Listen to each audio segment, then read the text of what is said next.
చుట్టాలు రావాలి ఇంటికి, ఒక నలుగురు వస్తే చాలు. ఏమి ఇద్దరు వస్తే ఏమైంది? ఎవరు వండి పెడతారు పొద్దుగూకులు?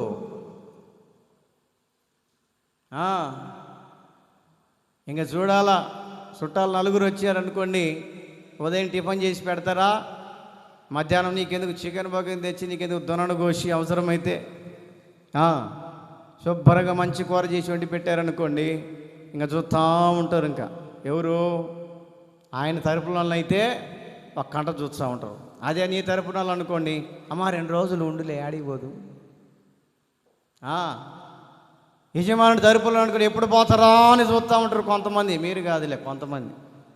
హల్లెలూయా. మీరు కాదు, మీరు చాలా మంచివాళ్ళు. హల్లెలూయా చెప్పండి. హల్లెలూయా.